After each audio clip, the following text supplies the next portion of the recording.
Hello students, कैसे हैं आप सब। आज बात करें नाटो की 75th एनिवर्सरी यानी 75वीं वर्षगांठ मनाई जा रही है। एक तरफ जहां नाटो का मुख्यालय ब्रुसेल्स है, सारे यूरोपियन जितने भी 32 कंट्री है यूरोपियन देशों की बैठक चल रही है। दूसरी तरफ मोदी जी अकेले रशियन के साथ मीटिंग कर रहे हैं। ठीक है, मतलब मोदी जी जो है ना, रसिया के राष्ट्रपति व्लादिमीर पुतिन के साथ मीटिंग कर रहे हैं।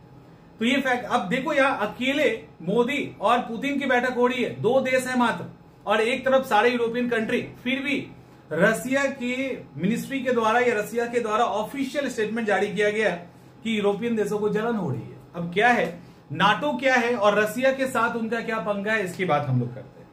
देखिए, नाटो पहले फुल फॉर्म देखते हैं। NATO North Atlantic treaty organisation, North Atlantic treaty organisation, इसको हिंदी में कहते हैं उत्तरी अटलांटिक संधि संगठन, संधि भी और संगठन भी। दूसरा फैक्ट, जो फैक्ट से पहले देख लेते हैं, यहां के नाटो के जो महासचिव है वो कौन है। नाटो के महासचिव जेंस स्टोल्टेनबर्ग हैं, और जेंस स्टोल्टेनबर्ग कौन है, ये वाले। और ये जो है ये नॉर्वेजियन यानी नॉर्वे के पॉलिटिशियन हैं, जो अभी इसके महासचिव है, सुप्रीम सिविल ऑफिसर होता है।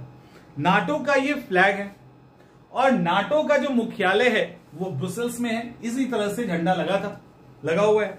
तो ये फैक्ट है। ब्रुसेल्स का है तो बेल्जियम में, ये तो पता ही होगा।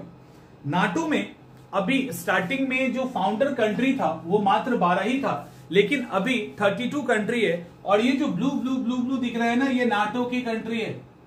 और ये देखो किस तरह से ये कहां पहुंच गया, रसिया के बॉर्डर पे पहुंच गया। इसीलिए रसिया को दिक्कत है कि ये कर क्या रहे हो, एक लिमिटेशन में रहो, इस इलाके को कम से कम छोड़ दो। बट ये लगातार अपने पैर को फैलाते जा रहा है। इसी के कारण अभी रसिया ने यूक्रेन पे अटैक भी किया, क्योंकि यूक्रेन भी इसका पार्ट बनना चाहता था। सॉरी, हो गया। अब नाटो के इतिहास की बात हम लोग थोड़ा कर लेते हैं। नाटो की जो स्थापना हुई थी वो 4 अप्रैल 1949 को हुई थी। 4 अप्रैल 1949 को हुई थी। तो 4 अप्रैल 2024 को इसकी 75वीं वर्षगांठ मनाई गई। इसको लेकर 9 से 11, देखिएगा, 9 से लेकर 11 जुलाई के बीच में ये फंक्शन चला। कहां पे, वाशिंगटन डीसी के हेडक्वार्टर में, वाशिंगटन डीसी के हेडक्वार्टर में। और इसी दौरान 8 और 9 को हमारे प्रधानमंत्री नरेंद्र मोदी रसिया के राष्ट्रपति व्लादिमीर पुतिन के साथ मीटिंग कर रहे थे। तो ये याद रखना है, भूल नहीं जाइएगा, अब आपको याद रहेगा आई थिंक। अब इतिहास की बात थोड़ा सा और कर ले तो आपको पता है कि जिस समय नाटो में साइन हुआ था उस समय टोटल फाउंडर मेंबर जो थे, वो 12 थे। टोटल 12 फाउंडर मेंबर थे। और इस 12 फाउंडर मेंबर में कौन कौन था, Belgium, Denmark, Canada, France, Italy, Iceland, Luxembourg, Netherlands, Norway, पुर्तगाल, यूके और यूएसए। अभी टोटल कितने हैं, 32। टोटल मेंबर कितने हैं, 32। तो ये था इतिहास। इतना ही नहीं, इतिहास को थोड़ा सा और देखेंगे, थोड़ा सा देख लेते। नाटो की जो स्थापना हुई थी, दरअसल नाटो की स्थापना के पीछे कहानी, नाटो की स्थापना जब हो रही थी 1949 में, उसके पहले वो मतलब ऐसा नहीं था कि नाटो चाह ही रहा था कि हम अपने आप को एक सैनिक ऑर्गेनाइजेशन के रूप में खड़ा करें। दरअसल रसिया उस समय बहुत मजबूत था, कोल्ड वॉर वाली स्थिति चल रही थी, रसिया बहुत मजबूत था। रसिया का इंपैक्ट बढ़ रहा था यूरोपीय कंट्री पे। ये जो रसिया है ना, ये धीरे धीरे करके अपने इंपैक्ट बढ़ा रहा था और साम्यवाद को फैला रहा था। इसको रोकने के लिए नाटो का गठन किया गया था। और सेकेंड वर्ल्ड वॉर के बाद सोवियत संघ ने क्या किया, जो ईस्ट यूरोप है उसके अंदर वहां से सेना हटाने से इनकार कर दिया। इतना ही नहीं, उसने एक और काम किया, वो था कि इंटरनेशनल ट्रीटी का उल्लंघन करते हुए 1948 में बर्लिन की नाकेबंदी कर दी, जो नहीं करनी चाहिए थी। इन सब को लेकर ये लगा कि रसिया लगातार अपने आइडियोलॉजी के साथ अपने एरिया को एक्सपैंड कर रहा है। इसको रोकने के लिए नाटो को फॉर्म किया गया था। ये यहां पे इंपॉर्टेंट फैक्ट, इसी के लिए नाटो बना था। हम लोग नाटो के कुछ स्ट्रक्चर को अगर देखें तो नाटो के अंदर NAC, इसको कहा जाता है नॉर्थ अटलांटिक काउंसिल। नाटो का प्रतिनिधि मंडल, परमाणु योजना समूह, अस्थाई अस्थाई समिति और महासचिव, एक और है ना, अस्थाई समिति, महासचिव और इसकी सैन्य समिति, ऐसे करके उसका एक स्ट्रक्चर है जो काम करता है, जिसमें नॉर्थ अटलांटिक काउंसिल सबसे अपर बॉडी है। इसके अंदर हर एक सदस्य देश जितने भी मेंबर हैं उसके राजदूत इसके मेंबर होते हैं, राजदूत मेंबर होते हैं। नाटो का जो प्रतिनिधि मंडल होता है उसमें हर मेंबर सदस्य देश से एक रिप्रेजेंटेटिव अस्थाई यहां पे होगा, जिसका हेड करेंगे उसी देश के राजदूत। इसके अंदर राजदूत होते हैं। एक चीज और, जो ये नॉर्थ अटलांटिक काउंसिल है ये डिसीजन मेकिंग बॉडी में टॉप पर है, सारे राजदूत इसके अंदर होते हैं और यहां पे सर्वसम्मति से, एक भी नहीं, सारे के सारे सर्वसम्मति से फैसला होता है। पहला, नाटो प्रतिनिधि मंडल में हर एक देश जो मेंबर हैं उनका एक एक रिप्रेजेंटेटिव होगा अस्थाई वाला, उसका हेड करेंगे राजदूत। इसके अलावा परमाणु योजना समूह कुछ एनएससी की तरह ही पावरफुल होता है, वही स्ट्रक्चर उसमें फॉलो होता है।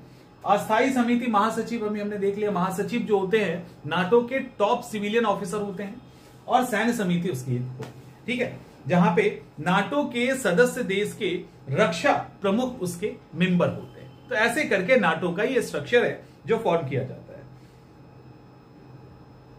और जैसा कि मैंने बताया, जब नाटो का बैठक 9 से 11 चल रहा था उस दौरान मोदी जी भी व्लादिमीर पुतिन के साथ बैठक कर रहे थे। और कुछ खास है नहीं। नाटो को लेकर थोड़ा सा क्रिटिसिज्म है, उसको भी आप देख सकते हो। क्रिटिसिज्म ये है कि नाटो पिछले कुछ सालों में काफी अटैकिंग दिखा है। नाटो इतना अटैकिंग दिखा है कि 200 के आसपास अलग अलग तरह के वॉर में इसका इन्वॉल्वमेंट है। इसके अलावा 10 बड़े वॉर में नाटो का इन्वॉल्वमेंट है। तो ये कहीं ना कहीं एक डराने की बात है कि नाटो काफी अटैकिंग हो गया है। इसके अलावा कुछ एग्जाम्पल लाइक एशिया के अंदर, इसके बाद मिडिल ईस्ट एशिया के अंदर, सीरिया में अभी आपने देखा क्या हुआ, इराक पे आक्रमण, लीबिया पे आक्रमण, ऐसे करके कई सारे जगह पे, लीबिया को खास करके आप टारगेट कर सकते हो, अफगानिस्तान में जो आतंकवाद के खिलाफ लड़ाई लड़ी, इन सब जगह इसका इन्वॉल्वमेंट है जो कि अनइथिकल दिखता है। यहां पे अब एक सेक्शन है जो काफी इंपॉर्टेंट है और वो सेक्शन क्या है, वो सेक्शन है 5, सेक्शन 5। इसका सेक्शन 5 क्या कहता है? वाशिंगटन समझौता, एक्चुअली समझौता जो हुआ था नाटो का वो वाशिंगटन में हुआ था, 4 अप्रैल 1949 को वहीं पे साइन हुआ था। तो वहां पे जो सेक्शन 5 है वो कहता है कि सदस्य देश जो भी नाटो के होंगे उसमें किसी पर हमला सभी पे हमला माना जाएगा और सब लोग मिलके उसका जवाब देंगे। ये सेक्शन 5 में है। और सेक्शन 5 को आज तक एक ही बार इंप्लीमेंट किया गया था और वो जब अमेरिका पे अटैक हुआ था। अमेरिका पे जब अटैक हुआ था 2001 में, उस समय इन लोगों ने मिलके इसका यूज किया था, उसके बाद ऐसा यूज नहीं हुआ है। अब एक छोटा सा फैक्ट है और वो है वार्सा का। जब नाटो बना और नाटो बहुत ज्यादा इफेक्टिव हो गया तब जाके रसिया को वार्सा बनाना पड़ा। रसिया ने 1955 में वार्सा पैक्ट किया था और वार्सा जो संधि है उसके अंदर एक तो रसिया था ही, साथ में मध्य पूर्व यूरोप के 7 अलग सैटेलाइट स्टेट थे। सैटेलाइट स्टेट का मतलब वो जो रसिया के इंपैक्ट पर था, जिसपे रसिया का पूरा इंपैक्ट था, इसने मिलकर वार्सा बनाया। और नाटो की तरह यही कहा गया कि हमारे ऊपर कोई भी हमला होता है तो सब एक साथ मिलकर उसकी रक्षा करेंगे, उसका बचाव करेंगे। तो ये फैक्ट है। 75th एनिवर्सरी मनाई जा रही है। सारे फैक्ट्स आपके क्लियर हो गए। फटाफट एक बार रिवाइज कर लीजिए। फुल फॉर्म आपने कर लिया होगा। नॉर्थ अटलांटिक ट्रीटी ऑर्गेनाइजेशन, दूसरा 4 अप्रैल 1949 को स्थापना हुआ। बेल्जियम के ब्रुसेल्स में उसका हेडक्वार्टर है। जेम्स स्टोल्टेनबर्ग उसके अभी महासचिव हैं, जो नॉर्वेजियन लीडर है। इसके अलावा 9 से 11 जुलाई को मीटिंग हुई है, यानी जो एनिवर्सरी मनाया गया वो बेसिकली 9 से 11 जुलाई को मनाया गया है वाशिंगटन डीसी के अंदर। ये इसके फैक्ट हैं। अभी टोटल स्टार्टिंग में फाउंडर मेंबर 12 थे, अभी टोटल 32 है। और वार्सा पैक्ट 1955 में बनाया गया। दैट्स इट, इतना काफी है। मिलते हैं अगले क्लास में।